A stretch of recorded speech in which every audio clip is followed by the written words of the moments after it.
उनको सिंगापुर की चिंता हो रही है। बच्चों की वैक्सीन नहीं लाएंगे, सिंगापुर की चिंता करेंगे। आप देखिए कि लंदन में एक नया स्ट्रेन आया था पहले, उसके बारे में भी बहुत लोगों ने अलर्ट दिया था, साइंटिस्ट ने वार्न किया था, डॉक्टर्स ने वार्न किया था कि लंदन में एक नया स्ट्रेन आया है और उससे पूरी दुनिया को अलर्ट रहने की जरूरत है। भारत सरकार ने समय रहते कोई कदम नहीं उठाया और लंदन में आए उस स्ट्रेन की वजह से और भारत सरकार की लापरवाही की वजह से आज देश की हालत देखिए क्या हो गई है। आज पूरा देश उसका खामियाजा भुगत रहा है। जो अलर्ट यह समझने के लिए था कि हम अपने कुछ कदम उठाएं, उस वक्त भी भारत सरकार हाथ पे हाथ रखे बैठी रही। लंदन में नया स्ट्रेन आया और आज हजारों लोगों की जान चली गई। कोई परिवार ऐसा नहीं बचा जिसके घर में कोई, जिसके अपने जिधर नजर जाओ उधर उसको डेथ ना नजर आ रही हो, जिसका कोई अपना हॉस्पिटल में भर्ती ना हुआ हो या कोविड ना हुआ हो। आज पूरे देश की यह हालत हो गई है। क्यों? क्योंकि लंदन में आए स्ट्रेन के बाद भारत सरकार ना तो अलर्ट हुई, ना उसने कोई ऐसे कदम उठाए जो उसको उठाने चाहिए थे, और आज पूरा देश उसका खामियाजा भुगत रहा है। आज फिर सारी दुनिया में देश के डॉक्टर्स वार्निंग दे रहे हैं, साइंटिस्ट वार्निंग दे रहे हैं कि बच्चों पे खतरा है।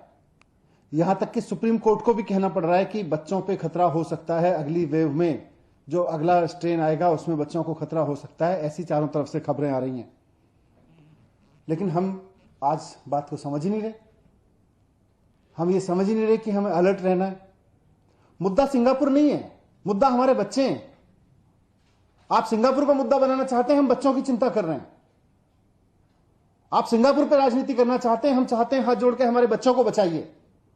अगर वैज्ञानिक इस बात को कह रहे हैं, अगर साइंटिस्ट इस बात को कह रहे हैं, अगर सुप्रीम कोर्ट को यह बात कहनी पड़ रही है, अगर चारों तरफ से यह बात सुनने को मिल रही है कि अगले स्ट्रेन में, अगली वेव में हमारे बच्चों को खतरा है, तो आप उसकी चिंता करिए ना, उस पर अलर्ट रहिए ना, उस पर तत्परता दिखाइए ना। आप जिस तरह की तत्परता इस पे दिखा रहे हैं सिंगापुर की चिंता करने पे, आज आप किसी भी पेरेंट्स से बात कर लीजिए, देश के पेरेंट्स से बात कर लीजिए, आप किसी भी आदमी से बात कर लीजिए, उससे पूछिए कि उसको सिंगापुर के साथ इमेज की चिंता है या अपने बच्चों की चिंता है। सारे मां बाप कहेंगे कि हमें अपने बच्चों की चिंता है। लेकिन भारतीय जनता पार्टी को सिंगापुर में इमेज की चिंता है, केंद्र सरकार को सिंगापुर के साथ इमेज की चिंता है।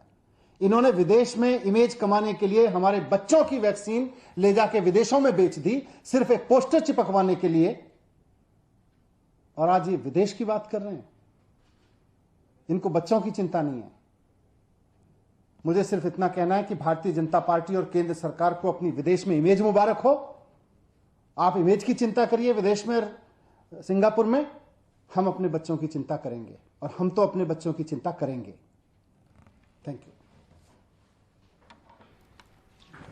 हाँ, आप सुन रहे थे उप मुख्यमंत्री मनीष सिसोदिया को, जिनका कहना है कि वो आरोप लगा रहे हैं भारतीय जनता पार्टी पर और कह रहे हैं कि मुद्दा दरअसल बच्चे हैं और सिंगापुर नहीं है। ये पूरा विवाद तब खड़ा हुआ जब अरविंद केजरीवाल ने ट्वीट किया और कहा कि एक नया वेरिएंट जो कि वो कह रहे हैं कि सिंगापुर में है, उसकी वजह से बच्चों में ज़्यादा बीमारी देखी जा रही है। हालांकि ऐसा कोई नया वेरिएंट सिंगापुर में नहीं पाया गया है। सिंगापुर ने साफ किया कि दरअसल वो वेरिएंट भारत में पाए गए वेरिएंट के ही असर से देखा जा रहा है कि वहां पर बच्चे बीमार पड़े हैं। ऐसे में इस विवाद का जवाब देते हुए नजर आ रहे हैं उप मुख्यमंत्री, जो कह रहे हैं मुद्दा वो नहीं है कि सिंगापुर में क्या हो रहा है, मुद्दा ये है कि बच्चे सुरक्षित नहीं है, मुद्दा ये है कि आप क्या कर रहे हैं बच्चों के लिए। उन्होंने ये भी आरोप लगाया कि बच्चों की वैक्सीन भेज दी गई दूसरे देशों पे। हालांकि जो वैक्सीन इस वक्त एक्सपोर्ट की जा रही है वो बच्चों को नहीं लगाई जा सकती है। कोविशील्ड का कोई ट्रायल बच्चों पर नहीं हुआ है।